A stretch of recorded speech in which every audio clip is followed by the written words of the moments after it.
어제 참 비가 많이 왔습니다. 여러분, 날씨와 상관없이 어제도 동일하게 많은 사람들이 결혼식을 비롯하여서 여러 종류의 잔치에 참여한다고 아마 분주했을 것인데요. 그런데 우리가 지인들로부터 청첩장을 받거나 행사 초대장을 받게 되었을 때 우리의 속마음은 어떻습니까? 그것이 마냥 즐겁지만은 않을 때가 있습니다. 일단 봉투를 준비해야 하고요.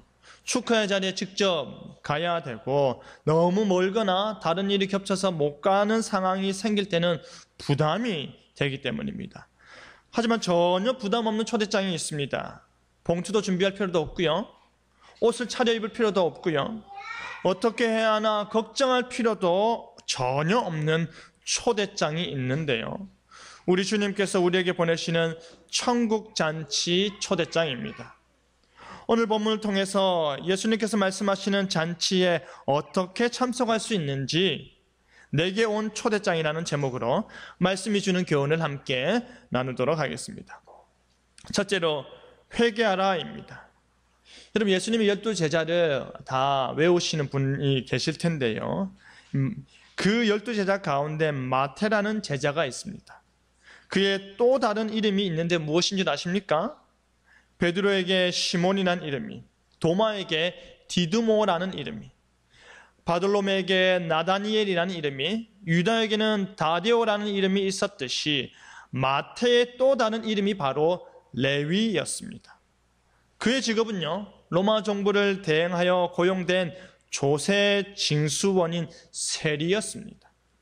여러분, 당시 세리는요, 세간에 근무하는 세리와 집집마다 돌아다니면서 방문하여 징수하는 세리, 그 두 부류가 있었는데요. 레위는 세간에서 근무하는 세리였습니다. 그런데 특이한 것은 세리들이 동족 유대인들로부터 창녀와 같이 취급당했다라는 것입니다. 그만큼 그들을 더럽게 여기고 죄인 중에 죄인으로 여긴 이유가 무엇인지 아십니까? 그 이유는 로마 정부의 앞잡이가 되어가지고 자기 동족들에게 과다한 세금을 물리고 자기 배를 채웠기 때문입니다. 그런데 지금 예수님께서는 사람들로부터 죄인으로 취급받는 세리에게 큰 관심을 가지기 시작하였습니다. 예수님께서 레위가 세간에서 일하시는 것을 보시고 그 세리 취급받는 레위를 집중하여 주목하신 뒤에 그가 어떻게 행동하는지 보고 계셨습니다. 그리고 그를 향해 몸을 돌리신 이후에 말씀하시기를 나를 따르라 하셨습니다. 여러분, 사람들이 만나기 싫어하고 꺼려하는 사람들과 여러분은 잘 지낼 수 있으십니까?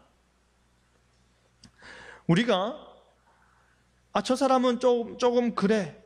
저 사람은 사람들이 평판이 안 좋아. 저 사람에 대한 안 좋은 소문이 있어. 라는 이야기를 듣고 나서 그 사람과 잘 지내는 것이 쉽지가 않습니다. 그런데 지금 예수님께서는 그와 같은 죄인으로 여기는 자에게 먼저 말을 거시는 것입니다.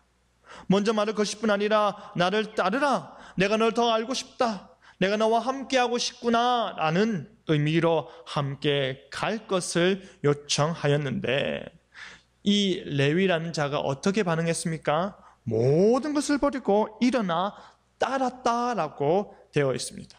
여러분, 이 레위가 마태고 그가 예수님의 제자가 되고 훗날 그 마태가 마태복음의 저자로서 복음서를 기록하여서 여러 사람들에게 예수님의 생애와 그 죽으심과 부활에 대한 복음을 증거하였던 자입니다.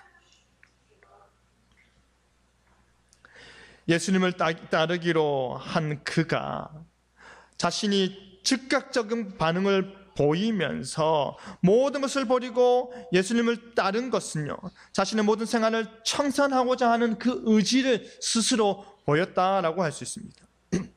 그가 세상적으로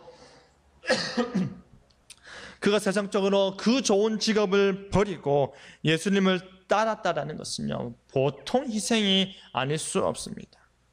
정말로 큰 결단이 있지 않고서는 그렇게 할 수가 없는 것이죠. 이것은 그가 적극적으로 예수님의 뒤를 따라 살기로 작정한 것입니다. 이제 제자가 된 레위는요, 예수님을 위하여 자기 집에서 큰 잔치를 벌였습니다. 우리가 마치 즐거운 마음으로 사람들과 식사 자리를 마련하듯이 그가 예수님을 따르기로 했다는 것 자체가 얼마나 기뻤으면 큰 잔치를 벌였겠습니까? 제자가 된 것에 대한 기쁨의 표현이었을 것입니다. 레위는요, 자신의 모든 것을 두고 예수님을 쫓았을 뿐 아니라 은밀하게 행동하고 은밀하게 제자됨을 숨겼던 것이 아니라 완전히 드러내었습니다. 그런데 더 독특한 것이 무엇인 줄 아십니까? 그 자리에, 그 잔치의 자리에 세리와 다른 사람이 많이 함께 하였다라는 것입니다. 레위는 자기 세리 친구들을 불러서 잔치를 벌였고요, 세상에서 죄인으로 인정받고 죄인으로 여김받는 사람들을 불러서 그 큰 잔치로 기쁨을 표현한 것입니다. 그런데 여러분, 그렇게 레위의 친분으로 사람들을 불러 모아 잔치를 베풀었다고만 말하기에는 이 본문이 충분하게 말해지지 않는 것 같습니다. 왜냐하면 레위는 아마도 자신이 만난 그 예수님을 자랑하고 싶었던 것 같기 때문입니다. 레위는 자신에게 먼저 말 걸어준 이 예수님의 사랑을 자기의 친구들인 소위 세상에서 죄인으로 여겨지는 세리 친구들에게 소개하고 싶었지 않았을까요? 내가 만난 이 예수님, 내가 따르기로 한 이 예수님을 나만 만나고 아는 것이 아니라 너희들에게도 좋은 친구요, 너희들에게도 좋은 선생이요, 너희들에게도 따를 뿐이었으면 좋겠다 하는 마음이었지 않았을까요? 세상에서 외면당하고 세상에서 버림받고 그 죄인들에게, 그 소외된 자들에게 먼저 찾아와 주시고 친구가 없는 자들에게 먼저 말 걸어주시고 먼저 사랑해 주시는 이 좋은 예수님을 소개하는 것이었습니다. 복음의 통로 역할을 한 것이었습니다. 여러분은 앞서 말했듯이 세리는 죄인의 동의어처럼 사용되었고 또 다른 죄인들이 그와 함께 있었으니 이 잔치를 보는 사람들의 시선은 그리 곱지 않을 수 있습니다. 아니나 다를까 바리새인들과 서기관들이 비방하기 시작하면 너희가 어찌하여 세리와 죄인과 함께 먹고 마시느냐라고 하는데요, 그들 입장에서 세리와 죄인은 상종해서는 안 되는 부류의 삶이었기 때문이었습니다. 그들이 만들어내는 규례를 보면요, 이러한 재미있는 내용도 있는데요, 양식 있는 제자들은 하층민이나 평판이 나쁜 사람들이나 죄인들과 같이 불견한 사람들과 함께 식사를 하지 않는다라는 규칙이 있었습니다. 그러니 바리새인들 입장에서 예수님과 그의 제자들이 나름 사람들로부터 인정을 받고 좋은 모습을 보였는데 지금 그들이 불결하고 평판이 나쁜 사람들이 세리와 죄인들과 함께 식사를 하니 그들의 입장에서는 도저히 납득이 되지 않는 것입니다. 바리새인들 입장에서 볼 때에 하나님의 법과 규례를 싫어하고 그 율법이 가리키는 것과 정반대로 행동하는 자들이 바로 죄인들입니다. 그들의 잣대에서는 율법 안에 있으면 의인이고 율법 밖에 있으면 죄인이었는데 그 중에서 특별히 로마의 앞잡이인 세리는요, 경멸의 대상이었습니다. 그렇기 때문에 그와 같은 죄인들과 한자리에 앉아 있다라는 것, 그와 같은 죄인들과 함께 식사를 한다라는 것, 죄인들과 함께 놀면서 즐거워하며 어울려 있다라는 것 자체가 매우 심각한 죄악으로 받아들이는 것입니다. 그들 같으면 상종도 하지 않을 자들끼리 모여 교제를 나누니 죄인들끼리 축하 파티를 하니 바리새인 입장에서 혀를 찰 노릇인 것입니다. 그런데 근본적으로 그들의 비판은 제자들을 향한 것이었고 그들의 비판은 누구를 향한 것이었습니까? 예수님을 겨냥한 것이었습니다. 그들의 입장에서 예수님은 율법을 운운하며 회당마다 들어가 가르쳤음에도 불구하고 지금 그와 같은 죄인들과 함께하니 이는 하나님의 율법을 훼손하고 하나님의 율법을 어기는 것이다 여겼던 것입니다. 그렇게 예수님을 불경스럽게 생각하고 불평하는 자들에게 세리와 죄인과 함께 먹고 마신 이유에 대해 예수님께서 대답하시기를, 건강한 자에게는 의사가 쓸데없고 병든 자라야 쓸데있나니 라고 하셨습니다. 여러분, 이 말은요, 당시 이스라엘 백성들이 흔히 사용하는 속담 중에 하나였습니다. 예수님께서는 그들의 비판을 간파하시고 더 이상 논쟁이 되지 않도록 답변을 내놓으셨는데요, 우리는 이 말을 잘 새겨들어야 합니다. 여러분, 여기서 건강한 사람이 누구입니까? 여기서 병든 사람은 누구일까요? 예수님께서 말씀하시기를 건강한 자는 바리새인이라는 말이 아닙니다. 지금 이 큰 잔치 바깥에 서서 불평하는 바리새인들은 건강해서 의사가 필요 없다는 말이 아닙니다. 이 말은 32절에 내가 의인을 부르러 온 것이 아니요 죄인을 불러 회개시키러 왔노라와 연관지어서 생각해야 됩니다. 건강한 자, 병든 자, 의인, 죄인, 이렇게 쌍을 이루어 말씀하시는 것입니다. 예수님의 오심은 죄인을 불러 회개케 하심입니다. 자신들은 잔치 바깥에 서서 불평, 불만을 터뜨리고 자신들은 건강하고 의인인 채 스스로 여기는 그들을 향하여서 예수님께서 꾸짖는 것입니다. 의인은 없나니 하나도 없으며 라고 말하였듯이 바리새인들이 자신들을 의인으로 여긴다 하더라도 실상은 그들은 세리와 죄인들과 별반 차이가 없는 무엇이라는 것입니까? 죄인이라는 것입니다. 그들 역시 예수님을 통해 치유받고 예수님을 통해 건강하게 회복되어야 할 대상에 불과한 것입니다.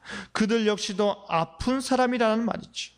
그들에게 예수님이 필요한 것입니다. 그럼에도 불구하고 그들은 이 말을 이해하지 못하였던 것입니다. 예수님께서 그들과 교제 나누심은 그들을 회개시키시기 위함입니다. 예수님께서 그 큰 잔치에 친히 참석하신 것은 죄인인 그들을 돌이켜서 구원하고자 함입니다. 그러기 위해서 그들은 자신들의 의사가 필요한 병든 자라는 것을 먼저 인정해야 합니다. 자신이 아프다는 것을 먼저 깨달아야 하는 것입니다. 나는 죄인입니다. 나는 세상 사람들이 손가락질하는 죄인임과 동시에 하나님 앞에서도 죄인입니다. 그렇게 자기 자신을 인정하고 나는 병들었습니다, 나는 아픕니다 라고 여겨야 된다는 것입니다. 그것을 인정하지 않고서는요, 그것을 깨닫지 않고서는요, 병원에 갈 이유를 찾지 못하고 의사를 만날 마음이 생기지 않기 때문입니다. 아파야, 내가 병이 있다 생각해야 의사를 만나야겠구나, 병원을 가야겠구나라는 생각이 든다라는 것이죠. 손가락질 받는 세리는 회개하는 마음을 갖췄다면 의인이라 자부하는 바리새인들은 그러지 못함을 단적으로 보여주는 것입니다. 사랑하는 성도 여러분, 예수님께서 세상에서 소외되고 세상에서 손가락질 당하고 세상에서 업신여김 받는 자들을 부르십니다. 그리고 그들에게 값없이 구원으로 초대하십니다. 그 구원으로의 초대는 감정적으로만 반응하는 것이 결코 아닙니다. 그 구원으로의 초대는 세리인 레위가 자신의 더러운 삶을 완전히 벗어버린 것처럼 자신의 생각과 감정과 의지를 완전히 그리스도의 부르심 앞에 굴복시키는 전인적인 변화를 불러 일으키는 것입니다. 바로 그 일을 우리 예수님께서 하시는 것입니다.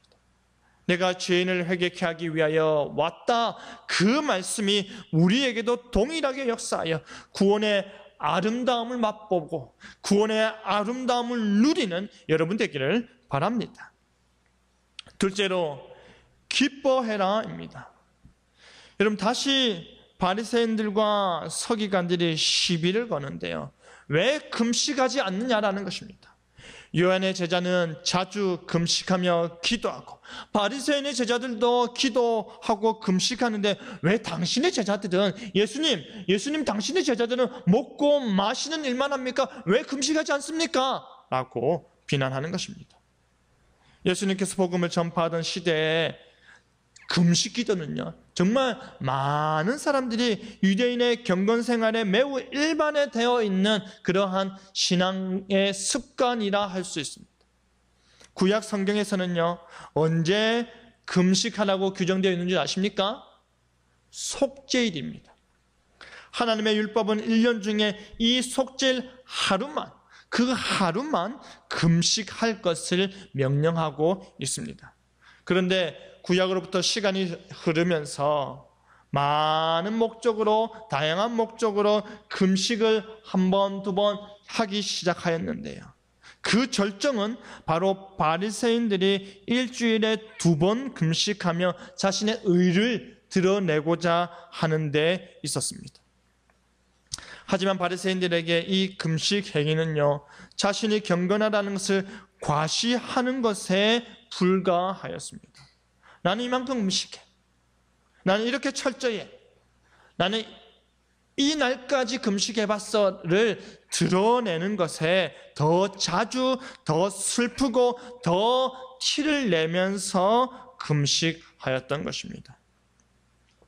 여러분, 우리가 주변에서 나는 며칠까지 금식해봤다, 나는 3일 금식을 1년에 몇 차례 해, 나는 일주일 금식을 언제 해, 나는 40일 금식 해봤어 라는 이야기를 듣는다라는 것 자체가 결국 그 사람이 스스로의 자기 의를 드러내는 것입니다. 바리새인들이 말하는 왜 당신의 제자들은 금식을 하지 않느냐라는 질문은요, 지금 큰 잔치가 베풀어져서 즐거운 시간들을 보내고 있는데 지금 이럴 때가 아니다라는 것입니다. 지금 이렇게 즐겁게 희희낙낙할 때가 아니다라는 말입니다. 지금은 금식을 할 때이지 않느냐라는 것이죠. 그런데 여러분, 지금 금식 운운하는 이 바리새인들은요, 자신들이 믿고 받드는 그 성경에 오직 속죄일만 금식하게 되어 있음을 잊어버린 듯합니다. 뿐만 아니라 하나님께서 기뻐하는 금식은 개인의 위선적 경건의 모습입니까? 아닙니다. 자신의 의를 위한 것입니까? 아닙니다. 하나님께서 이사야 58장 6절에 흉악의 결박을 풀어주며 멍에의 줄을 끌어주며 압제당하는 자를 자유케 하며 모든 멍에를 꺾는 것, 이것이 바로 내가 뭐하는 금식입니까? 기뻐하는 금식이다 하셨습니다. 지금 바리새인들은요, 예수님과 그의 제자들을 향해 비난과 책망을 하면서 오히려 예수님과 예수님의 제자들 그리고 그와 함께 있는 자들을 결박하게 하고 더 큰 멍에를 지우게 하는 것입니다. 하나님께서 원하는 금식은 결코 그런 것이 아닙니다. 하나님께서 원하는 금식은 하나님 사랑과 이웃 사랑을 실천하는 금식인 것입니다. 이에 또다시 예수님께서 대답하시기를 지금은 잔치할 때다입니다. 34절에 혼인집 손님들이 신랑과 함께 있을 때 너희가 그 손님으로 금식하게 할 수 있느냐라고 말씀하는 것이죠. 지금 혼인잔치가 열렸는데, 지금 이렇게 즐거운 잔치가 베풀어졌는데, 지금 신랑이 그들과 함께 있는데, 지금 혼주들이 먹을 음식과 마실 포도주를 잔뜩 준비해 놓았는데 그들이 기쁨을 감추지 못하는 것에 함께 기뻐하고 함께 즐거워하는 것이 당연하지 않느냐, 어찌 금식할 수 있느냐라는 말씀인 것이죠. 여러분, 잔치집에 와가지고 꼭 이 분위기 망치는 사람들이 있죠. 잔치집에 와가지고 자기 받고 있는 스트레스, 자기의 하소연, 자기의 뭔가 한을 이야기하면서 눈물 펑펑 흘리는 사람들을 우리가 볼 수도 있는데요. 신랑과 함께하는 자들이 그 잔치에서 금식을 한다, 이것은 말이 안 되는 것입니다. 지금 예수님께서는요, 자신을 신랑으로 비유하시고 신랑 되신 예수님 자신이 세상에 있는 것을 혼인잔치로 비유하고 계십니다. 이 잔치가 끝나야만 금식을 할 수 있다라는 것이죠. 이 잔치가 배설되는 동안에 금식일이 와도 잔치는 여전히 신나고 즐겁게 이행되어야 한다라는 것입니다. 이 말은 무엇입니까? 금식은 강제가 아니다라는 것입니다. 금식은 자발적으로 개인의 자유의지에 달린 것이다 라는 것입니다. 금식은 드러내는 것이 아니라 금식하는 것은 숨기는 것입니다. 오로지 하나님과 나와의 관계 속에서 이루어지는 것이지 내가 금식한다는 것을 다른 사람들이 알 필요가 없다라는 것입니다. 그들이 필요성을 느낄 때 바로 그때 하면 된다라는 것입니다. 그런 의미에서 이어서 말씀하시기를 그러나 그날에 이르러 그들의 신랑을 빼앗기리니 그날에는 금식할 것이니라 하십니다. 이 말은 예수님의 십자가 죽음에 대한 예언인 것입니다. 그날, 즉 예수님께서 비참한 죽음을 통해 구원과 심판을 이루실 그날이 오면 금식해라 라는 것입니다. 그 잔치집에서 신랑이 빼앗길 때에 금식해야 할 필요성을 느끼게 된다는 것입니다. 신랑이 빼앗긴다는 것이 가리키는 것이 무엇입니까? 예수님의 십자가 죽음입니다. 지금은 너희들이 신랑이 나와 함께 있으니 즐겨라, 먹고 마셔라, 기뻐해라. 그러나 내가 십자가 죽음, 십자가에 달리는 그날에 이르렀을 때 그때 너희는 금식하며 기도해라 라는 것입니다. 그 전까지는 지금 자신들이 누리고 있는 그 큰 잔치와 같이 예수 그리스도로 말미암아 즐겁고 복된 잔치를 누리는 것은 당연하다라는 것입니다. 사랑하는 성도 여러분, 예수님을 영접하는 자는 슬픔에 사로잡힌 자가 아닙니다. 예수님을 자신의 주인으로 모신 자는 자신의 과거의 실수와 현재의 죄악에 사로잡혀 온통 스스로를 책망하는 일에 몰두하는 자가 아닙니다. 예수님을 영접하는 자는 큰 잔치를 베풀었던 레위와 같이 그 잔치의 실제 주인 되시는 예수님과 함께 한다는 그 이유만으로 기뻐해야 하는 것입니다. 즐거워해야 하는 것입니다. 행복해야 하는 것입니다. 예수님을 영접하는 바른 태도는 그 슬픔, 자신의 죄악으로 말미암아 자신이 그 마음속에서 우러나온 그 슬픔을 넘어서서 기쁨이어야 한다는 것입니다. 우리를 구원하시고 우리를 위해 대속적 죽음을 당하심으로 인해 우리로 기쁨을 충만케 하시는 우리 주님께서 우리와 함께 계십니다. 우리 안에 계십니다.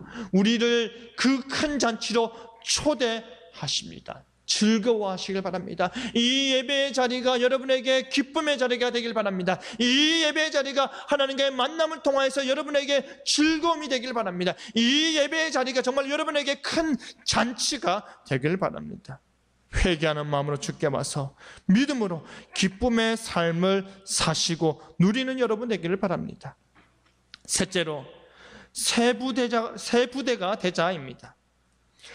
이제 예수님께서 두 가지 비유를 덧붙여 말씀하시는데요. 새 옷에서 한 조각을 찢어 낡은 옷에 붙이는 자가 없다. 그리고 37절에는 새 포도주를 낡은 가죽 부대에 넣는 자가 없다 하십니다.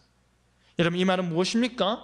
새 것, 좋은 것을 낡은 것에 붙이고 넣었을 경우에 그 낡은 것이 새 것을 감당하지 못한다라는 것이죠.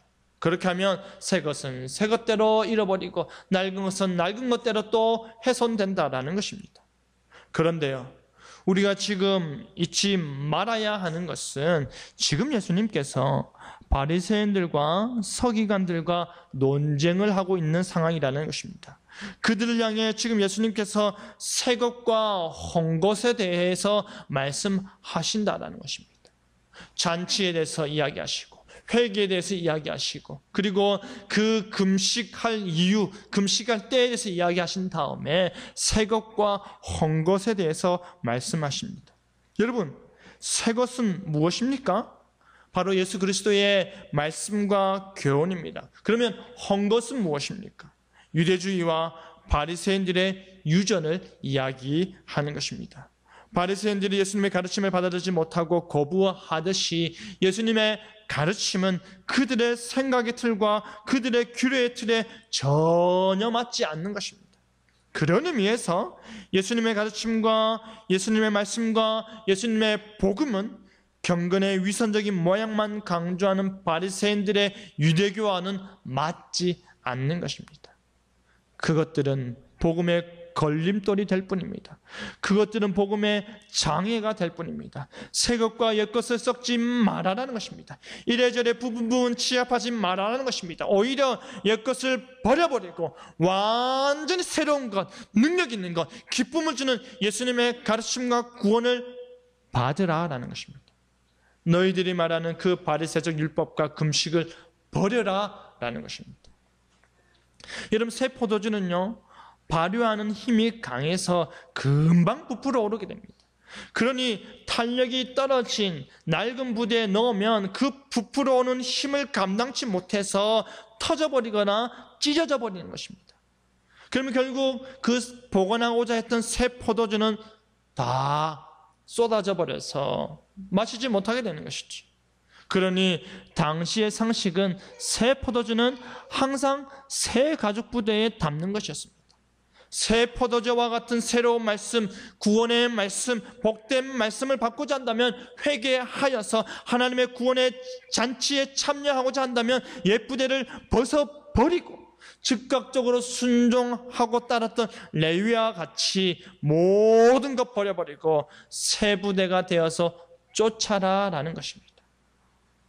예수님의 복음은 유대교의 낡은 형식주의와 규례와 전통에 담길 수가 없었습니다. 예수님께서는 옛 언약에 머물러 계신 분이 아니셨고 옛 언약의 틀 안에 갇힌 분도 아니셨습니다. 예수님께서는 새 언약으로 오셨습니다. 예수님께서는 옛 언약을 온전히 성취하시고 새 언약을 우리에게 주시기 위한 분이었습니다. 그러면서 하시는 말씀이 묵은 포도주를 마시고 새 것을 원하는 자가 없나니 이는 묵은 것이 좋다 함이다 하십니다.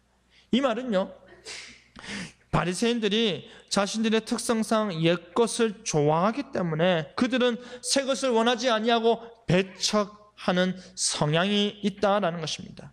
늘 묵은 포도주만 먹다 보니까 그 묵은 포도주 맛에 길들여지고 그 묵은 포도주가 좋은 포도주이냐 옳은 것이냐 착각하여서 새 포도주의 맛을 거부하는 것입니다.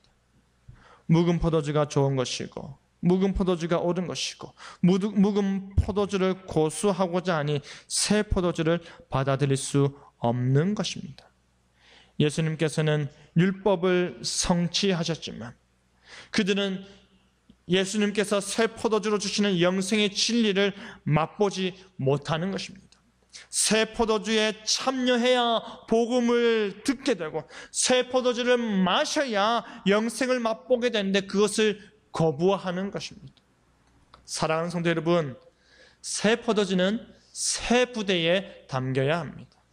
예수님의 진리된 말씀, 구원에 이르는 지식, 천국 소망은 여러분의 낡은 마음과 여러분의 옛 생활 방식과 여러분의 묵은 땅과 같은 삶으로는 받기가 불가능합니다. 성령이 완전히 뒤집어 엎으셔서 새 마음, 새 영, 새 삶을 허락해 주셔야만 합니다. 그 역사하심을 간절히 바라는 마음으로 회개하시길 바랍니다.